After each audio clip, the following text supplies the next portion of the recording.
सर्वं यश्चाधितिष्ठति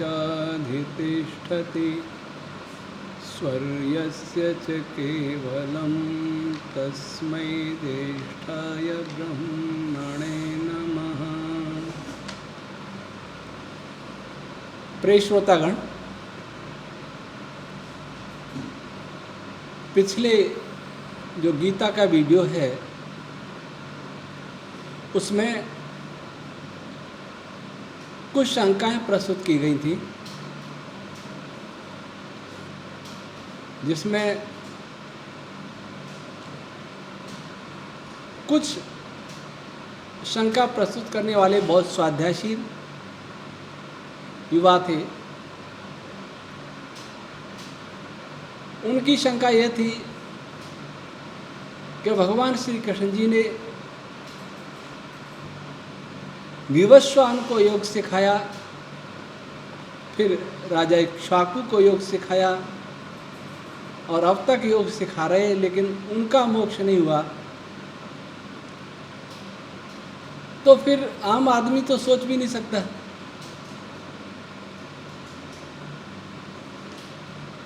और आगे भी जो प्रकरण आना है,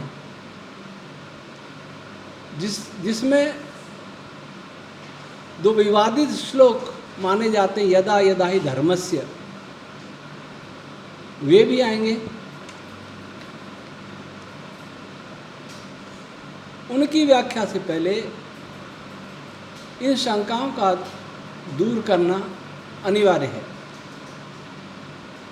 और इन शंकाओं को दूर करने के लिए हमें यह जानना बहुत आवश्यक है, यह क्या अनिवार्य है कि मोक्ष होता क्या है, योग होता क्या है। मुझे ऐसा लगता है कि वर्तमान में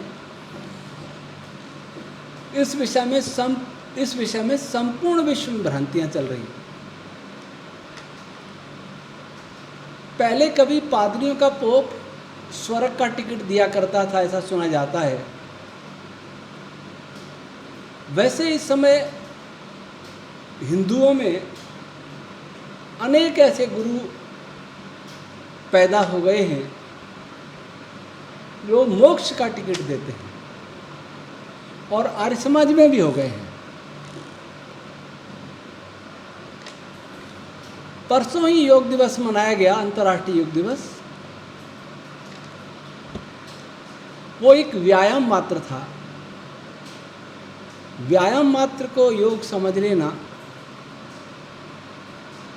एक बहुत बड़ी भ्रांति है। मांसाहारी भी योगी बन गए थे, शराबी और नए नए नशे करने वाले भी योगी बन गए थे। बकरे, मुर्गे, मछली, अंडे, सांप, छिपकली सब खाकर के पेट को कब्रिस्तान या शमशान बनाने वाले भी योगी बन गए थे। दुनिया को लूटने वाले भी योगी बन गए थे। बड़े बड़े देश जो छोटे छोटे देशों का आंख दिखाते रहते हैं, उन पर आधिपत्य जमाते हुए सब उनके सब राष्ट्राध्यक्ष, शासनाध्यक्ष योगी बन गए थे। झूठे, बेईमान, भ्रष्ट सभी योगी बन गए थे। तब तो योग बहुत सरल है कि कोई भी योगी बन सकता। मैं उन योगियों की बात नहीं कर रहा, मैं उन योगियों की बात करता हूं जो योग से सीधे मुक्ति दिलाते हैं।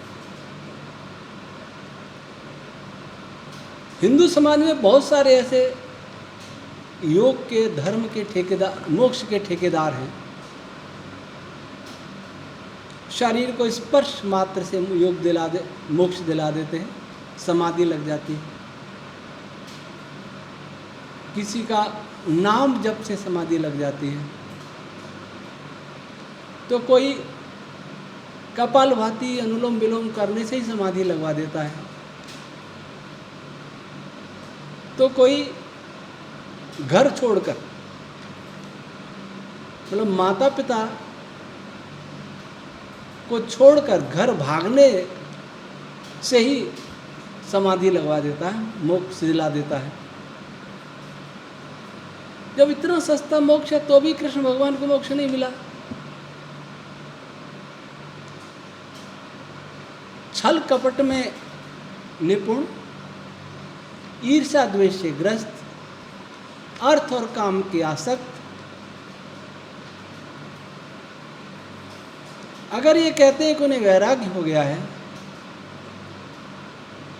तो वैरागी बनना भी बहुत सरल है। गृहस्थों को उपदेश दिया जाता है धन संपत्ति का मोह छोड़ दो, लेकिन हमारे आश्रम को धन संपत्ति से भर दो, कमाओ तुम,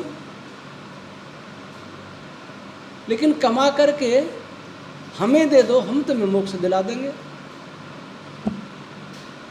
ये है मुक्ति के ठेकेदार। हमारे भव्य आश्रम बनवा दो, हमारे पास करोड़ों का एफडी जमा करवा दो, हमारे पास अनेक मदों में दान देते रहो, तुम्हें मुक्ति मिल जाएगी। और तुम्हें कभी नहीं मिलेगी, गृहस्थों को मुक्ति कभी नहीं मिलेगी, क्षत्रिय को नहीं मिलेगी, वैश्य को नहीं मिलेगी, शूद्र को नहीं मिलेगी, और गृहस्थ ब्राह्मण तो भी नहीं मिलेगी। ये कर्म की बात कर रहा हूँ, जन्म से ब्राह्मण क्षत्रिय वैश्य नहीं, मैं कर्म की बात कर रहा हूँ। मुक्ति किनको मिलेगी? ब्राह्मण हो और सन्यासी हो, घर छोड़ दे, उसी को मुक्ति मिलेगी।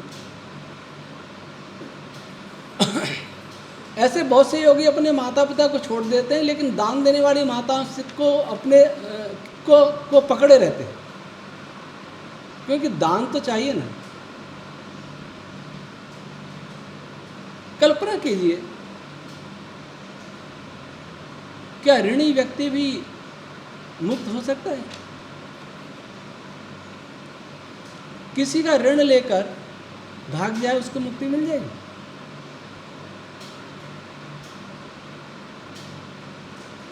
जिसका लिया उसको देना ही पड़ेगा। माता पिता का ऋण, समाज का ऋण, इसको चुकाए बिना कोई मोक्ष की ओर जाने की कल्पना करता है, वो मूर्खता है। वो लोगों के साथ छल कर रहा है। गृहस्थों के पास इतना पैसा नहीं है, उससे भव्य आश्रम तो गुरुओं के हैं। कोई कोई गुरु की मृत्यु होती है, 1000 करोड़, 10,000 करोड़, 20,000 करोड़ की संपत्ति मिलती है। वो सब मुक्ति के ठेकेदार थे। इतनी संपत्ति की आसक्त आर्य समाजों में इतनी संपत्ति नहीं है, लेकिन काफी संपत्ति है। अभी संपत्ति वाले ही मुक्ति दिलाने का वादा करते हैं। गांधीधाम में एक सन्यासी मिले, 2017 की बात है, शायद 17 या 15 की बात। उन्होंने एक बात कही कि एक स्वामी जी हैं, आर्य समाज का मैं नाम नहीं लेना चाहता, वो कहते हैं मुक्ति बहुत सरल है।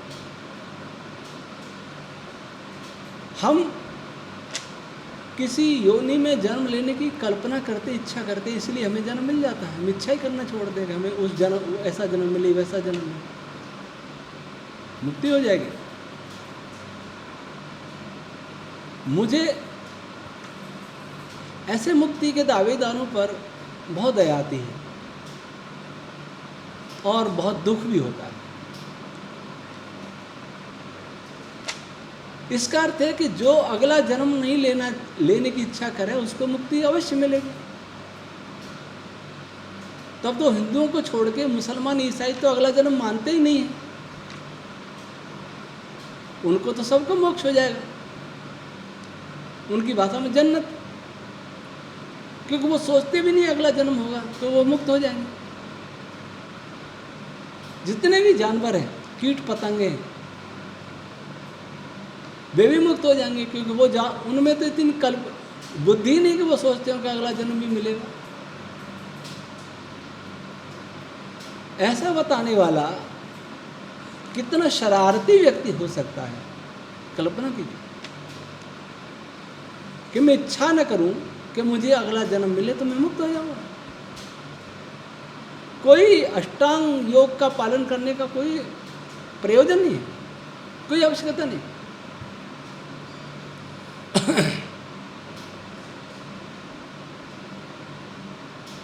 समझें, इस बात को ही समझने की कोशिश करें कि मैं चाहूं कि मुझे मुक्ति प्राप्त करनी, मोक्ष प्राप्त करना है, मैंने घर छोड़ दिया और मैं समाज से दान मांग रहा हूं। दान किस लिए मांग रहा हूं? मैं एक आश्रम बनाऊंगा, योग सिखाऊंगा, सबको मुक्ति दिलाऊंगा। जैसे मुझे तो मुक्ति मिल गई, मैं दावा भी करूं, मैं ईश्वर से बात कर लेता हूं, मैं तो जीवन मुक्त हूं, ईश्वर साक्षात्कार हो गया, निर्बीज समाधि लग गई मेरी।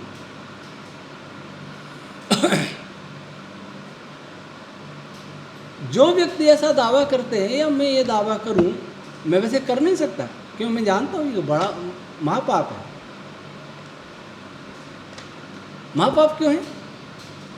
समाज मेरे आश्रम को बनवाए, दान दे, गृहस्थ लोग दान दें, क्षत्रिय मेरी रक्षा करें, वैश्य लोग दान दें, शूद्र मेरी सेवा करें। जन्म से नहीं, कर्म से कह रहा हूं, ब्राह्मण क्षत्रिय वैश्य।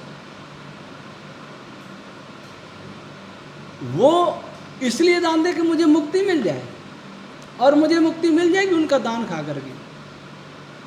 मैं तो उनका ऋणी होता जा रहा। जब तक मैं उस ऋण से उऋण होने के लिए उनकी सेवा नहीं करूंगा, परोपकार के कार्य नहीं करूंगा, तब तक मैं उऋण हो ही नहीं सकता। वो मूर्ख हैं जो कमा के हमें देंगे, वो मूर्ख हैं जो हमारी रक्षा करेंगे, क्यों? मुझे मोक्ष में जाना है। मुझे मोक्ष में जाने से किसी को क्या लाभ होगा? ऋषि दयानंद को वैराग्य हुआ था, घर से निकले थे, भिक्षाटन करते थे, कोई दान मांग के महल नहीं बनवाते थे अपने। और जब महान योगी गुरुवर दंडी महाराज से उनका मिलन हुआ, विद्या प्राप्त की, गुरु दक्षिणा में गुरु जी ने क्या मांग लिया? संपूर्ण भारत का उद्धार, वेदोद्धार, ये करो। इसका अर्थ है वो निकले से मोक्ष के लिए, और फंसा दिया गुरु जी ने संसार में, और वो भी फंस गए संसार में। समाज का हम खाएंगे तो हमें समाज का उद्धार करना ही होगा, और ये समाज का उद्धार नहीं है कि समाज के लड़कों को बहकाएं कि आ जाओ, घर छोड़ दो, मोह छोड़ दो, मुक्ति हो, मुक्ति पानी है तो घर छोड़ना होगा। क्या ये ऋषि दयानंद ने किया? ऋषि दयानंद ने ये कहा था, जो विशेष, जो पूर्ण विद्वान हो, वैराग्यवान हो और परोपकार करना चाहते हो, वे ब्रह्मचारी रहे। आज पढ़ना चाहता तब तक तो उसे शर्त लेके ना, मुक्ति पाने के लिए तुम्हें ब्रह्मचारी रहना, फिर सन्यासी बनना, और सन्यासी बन के घरों में जाना, ब्रह्मचारी रह करके कन्या गुरुकुलों में जाना, महीनों महीनों भर रहना, कन्याओं को पढ़ाना। ये कौन से ऋषि ने लिखा था? किस ऋषि की मर्यादा? क्या ऋषि दयानंद ने ऐसा कभी कहा और किया? भगवान मनु से लेकर के ऋषि दयानंद पर्यंत किसी ने भी ऐसा नहीं कहा। कन्याओं के गुरुकुल में 5 वर्ष का बालक प्रवेश न करे, और बालकों के गुरुकुल में 5 वर्ष की कन्याओं का प्रवेश न हो, ये मर्यादा स्थापित करने वाले ऋषि दयानंद की मर्यादाओं को हमने तार तर्क कर दिया।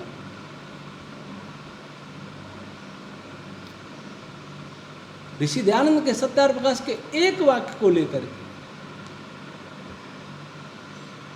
ब्राह्मण सन्यासी मोक्ष, तब तो ऋषि दयानंद का मोक्ष हो ही नहीं सकता। मैं नहीं कहता कि हो गया, पर मैं कहता हूं कि वो संसार के उपकार में क्यों पड़े, राष्ट्रोद्धार में क्यों कूदे, मोक्ष पाना था। अगर हम योग साधना करते हुए समाज को सही दिशा दें, देश पर बढ़ रहे अत्याचार अन्याय के विरुद्ध लड़ें, तब तो ठीक भी है। लेकिन उपदेश भी ये दे कि घर छोड़ो, गृहस्थों को मुक्ति नहीं होगी, क्षत्रिय को मुक्ति नहीं होगी, और किसी को मुक्ति नहीं होगी, ब्राह्मण बनोगे, सन्यासी बनोगे तभी मुक्ति होगी। ये तो घर तोड़ने का काम। हम रामायण से सीखें परिवार का धर्म क्या होता है, लोक धर्म क्या होता है।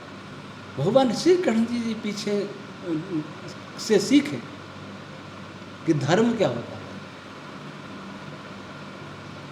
योगी बनने के लिए मनुष्य को बनना पड़ेगा ना, कि पशु पक्षी भी योगी बन जाए। मनुष्य का धर्म क्या, ऋषि आनंद क्या परिभाषा करते हैं? जो अपने आत्मा के समान दूसरे के दुख को दुख समझे, दूसरे के सुख को सुख समझे, अन्यायकारी बलवान से कभी न डरे, चाहे प्राण चले जाए, और न्यायकारी धर्मात्मा निर्भय से सदा डरता रहे। क्या ये गुण हम में आ गए? क्या हम मनुष्य बन गए?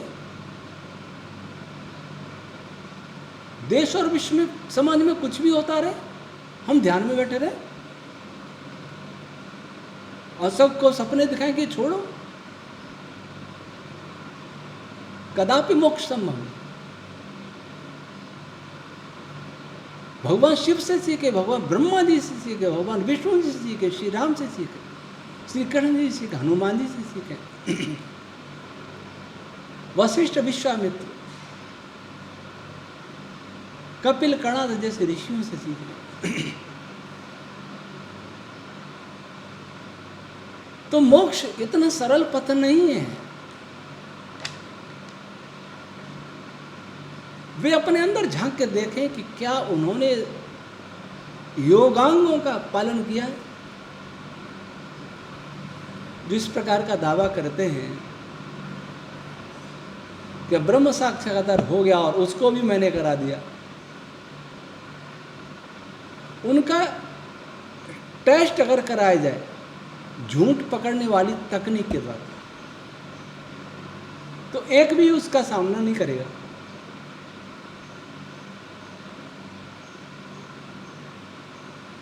जो ये कहा जाता है घर छोड़ो, माता पिता की सेवा दूसरे करेंगे, क्यों भाई?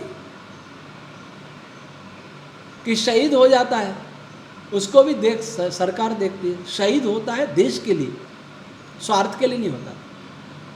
और मोक्ष देश के लिए नहीं होता, मोक्ष किसी के लिए नहीं होता, अपने लिए होता है। अगर हम जंगल में रहें निर्वस्त्र, तो वस्त्र भी किसी के बनाए हुए, पत्तों से तन ढक लें, जंगली कंद मूल फल खाएं, तो हमारे पास समाज का कोई ऋण नहीं होगा। माता पिता का तो रहेगा, वो तो कोई जा नहीं सकता। कोई बात नहीं, छोड़ो उसको।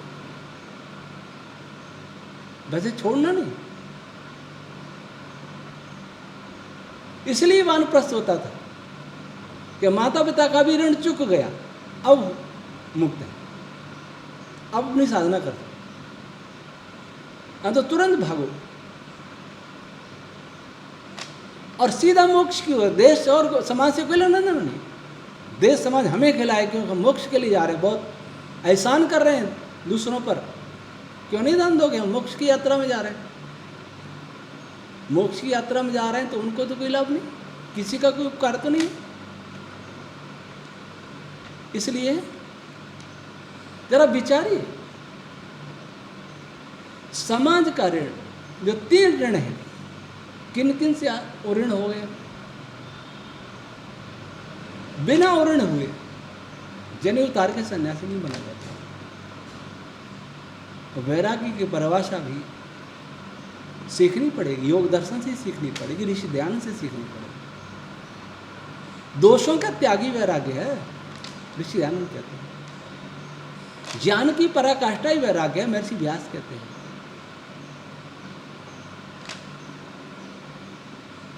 लेकिन घर छोड़ने का ही नाम वैराग्य बना दिया। ऐसा कभी समय आया था, आदि शंकराचार्य जी इस दुनिया से जा चुके और उनके मंतव्यों को उनके अनुयायी नहीं समझ पाए। अम ब्रह्मास्मि जपते हुए कमंडा ले लेके बाबा बनने लगे, सब जंगल में जाने लगे। एक और जैन और बौद्धों की नकली अहिंसा थी, जो कहती खेती करना पाप है, तालाब खोदना पाप है, कुआं खोदना पाप है, बावड़ी खोदना पाप है। उनका ही खाना। हमारे यहाँ भी कहते हैं खेती मिश्रित कर्म। अगर आपको मोक्ष पाना है तो खेती छोड़ो। अच्छा, कल्पना करें सब मोक्ष पाना चाहें तो मोक्ष पाने वाले का पेट कौन भरेगा?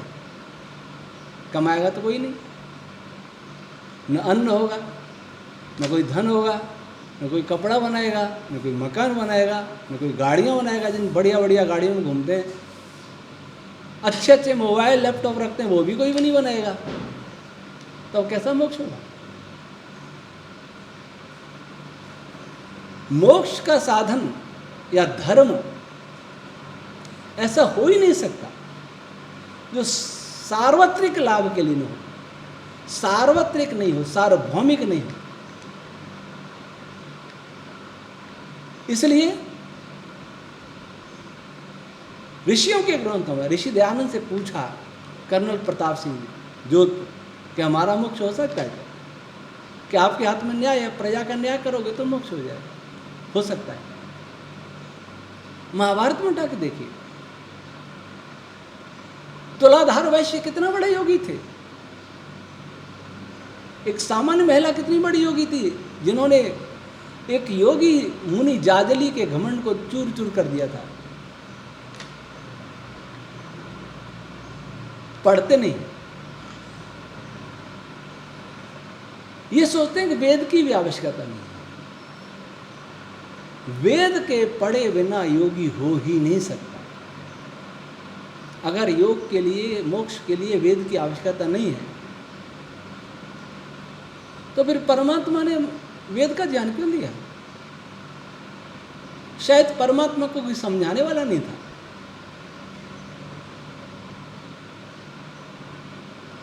कि इसकी जरूरत नहीं, आप तो योग दर्शन के सूत्र बता दो, योग के सीधा योग का रास्ता बताओ। परमात्मा से कहते सीधा योग का रास्ता बताओ। बिना वेद के संसार भी चल रहा है, कोई भी कह सकता है। बिना वेद के मोक्ष भी मिल रहा है। संसार के लोग कहते हैं वेद की आवश्यकता नहीं। मोक्ष पथानुगामी कहते हैं या मोक्ष के पथे कहते हैं कि वेद की आवश्यकता नहीं। ये वेद को नष्ट करने का एक उपक्रम चल रहा है, जिसको वो जानते या नहीं जानते मैं नहीं कह सकता, परंतु ये उनके सपनों को अवश्य साकार करेगा जो वेद के शत्रु हैं। संसार के लोग जो वेद विरोधी हैं, उनके सपनों को अवश्य साकार करेगा। कोई कह देगा गीता पढ़ लो, वेद की आवश्यकता नहीं, सब सार गीता में। कोई कहेगा अरे सुंदरकांड का पाठ कर लीजिए, इसी से मुक्ति हो जाएगी। कोई कहेगा भागवत का एक शब्द ही कान में पड़ जाए तो ही मुक्ति हो जाएगी। कोई कहता कलयुग एक नाम आधारा, एक नाम ले लो राम का, उसी से मुक्ति हो जाएगी। और आज के इस्लामी स्कॉलर कहते हैं कि वेद ईश्वर की वाणी है। डॉक्टर जाकिर नाइक जैसे, बाइबल भी ईश्वर की वाणी है, वेद भी ईश्वर की वाणी है। पहली वाणी वेद, फिर बाइबल, फिर कुरान। तो अंतिम वाणी होती है वो सबसे ज़्यादा प्रामाणिक और संशोधित होती है। इसलिए वेद की आवश्यकता नहीं, कुरान की आवश्यकता है। बाइबल वाले कहेंगे बाइबल की ही आवश्यकता है। वैसे हम कहें योग दर्शन की आवश्यकता है। उपनिषदों की आवश्यकता, वेद की कोई आवश्यकता नहीं। वेद को मिटाने के लिए तो बहुत लोग हैं। कम से कम योग मार्ग के पथिक तो ऐसा न करें, ये बड़ा अपराध, बहुत बड़ा विश्वासघात आप अपने साथ कर रहे हैं, हमारे साथ कर रहे हैं, हमारे मतलब संपूर्ण भारतीय मानव जाति के साथ। वेद मिट जाएगा, इसलिए वेदों पर कोई आक्रमण करता है तो योगी लोग मौन बैठ जाते, वेद के नाम पर भाषण देने वाली मौन बैठ जाते, बड़े बड़े शंकराचार्य सदगुरु मौन बैठ जाते। कौन रक्षा करेगा? क्या ऋषि आनंद मौन बैठ गए थे? वो योगी नहीं थे? क्या योगेश्वर कृष्ण मौन बैठे थे? क्या श्री राम मौन बैठे थे? महादेव जी ने त्रिशूल और पाशुपत अस्त्र क्यों बनाए थे, क्यों धारण किया? ब्रह्मा जी जैसे ऋषि के पास ब्रह्मास्त्र क्यों था? ध्यान लगाते हैं, क्या उनसे भी बड़े हम योगी हो गए? जिनके लिए देश और धर्म और मानवता के कोई मूल्य नहीं, केवल झूठा वैराग्य, आचार्य शंकर के अनुयायियों जैसा वैराग्य, और आचार्य शंकर के अनुयायियों का वह वैराग्य और बौद्ध जैनों की वह लंगड़िया हिंसा इस देश को बहुत भारी पड़ी। जो देश विदेशियों का पराधीन हो गया, लूट लिया गया, मेरा देश लूट लिया गया, आपका देश, यहाँ का साहित्य लूट लिया गया, जला दिया गया, यहाँ धन लूट लिया गया, मुसलमानों ने लूटा, ईसाइयों ने लूटा, कितने लूटेंगे? और फिर सब ऐसे वैरागी हो जाएंगे, फिर वही क्रांति आएगी। कमंडल के बाबा जी बनो, गृहस्थों का खाओ, उन्हीं से कहो तुम्हें मोक्ष नहीं मिलेगा, तुम पाप करते हो, हम पुण्य कर रहे हैं। जब पाप का खाएंगे तो हम भी, पाप तो हमें भी लगेगा। कृषि में पाप है और हम अन्न खाएंगे तो पाप तो हमें भी लगेगा। हम उनका दान लेंगे तो हमें पाप लगेगा। व्यापार करने में कुछ पाप है तो उन व्यापारियों से हम दान लेंगे तो हमें पाप लगेगा। भगवान मनु ने मांस खाने के लिए 8 दोषी बताए, 8 कसाई, तो हम दोषी क्यों नहीं होंगे? सब मोक्ष के विरोधी हैं, सब मोक्ष मार्ग में सारे काम बाधक हैं, तो उन बाधक कामों को करने वाले हमें रोटी देंगे, हमें कपड़ा देंगे, हमें धन देंगे, हमारे आश्रम बनवाएंगे, तो हमें पाप क्यों नहीं लगेगा उनका? इसलिए ऐसे लोगों को जंगल में चले जाना चाहिए, सब छोड़ देना चाहिए, तब बच सकते हैं। आज ये भूमिका मात्र है। जब तक ये प्रकरण पूरा नहीं होगा तब तक गीता के आगे श्लोकों हम नहीं लेंगे। अगले रविवार को बताएंगे कि महर्षि पतंजलि के अनुसार योग का आधार क्या है, योग की कैसे तैयारी की जाती है। आधार की कोई बात नहीं करते, शिविरों में सीधा ध्यान लगाते, छलांग लगा के 7वीं सीढ़ी पहुंचते। ऐसी पद्धति तो किसी ने नहीं बताई, पर अब मालूम पड़ी। आंख बंद करते, घर छोड़ते ही आंख बंद करो, सीधा ध्यान लग जाता है। यम नियम आसन प्राणायाम प्रत्याहार धारणा कोई आवश्यकता नहीं। इसलिए मैं सभी से विनम्रता से कहना चाहता हूं, मेरा किसी से कोई विरोध नहीं। मैं स्वयं को योगी भी नहीं मानता, मैं योगी भी नहीं, लेकिन मैंने ऋषियों के मंतव्यों को गहराई से समझाया, उनको जीवन में उतारा है।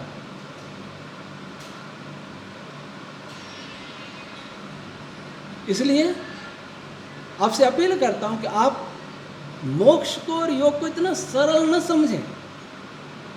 ऐसा होता तो संसार से उच्छेद हो गया होता, सब मोक्ष पा गए होते। आज से 50 साल 100 साल पहले हम लोगों से बहुत ईमानदार लोग थे, बड़े धर्मात्मा लोग थे, बड़े सरल लोग थे, छल कपटी नहीं थे, बड़े त्यागी तपस्वी लोग थे, सब मुक्त हो गए होते। आज तो खूब धन का उपभोग करते हुए भी मोक्ष पा रहे हैं। ये बहुत बड़ा प्रयास हो रहा है, प्रयास। ये प्रयास हमें पाप के मार्ग की ओर ले जाए। तो योग के विषय में हम चर्चा प्रारंभ करेंगे अगले रविवार से। आज इतना ही। ओम शांति।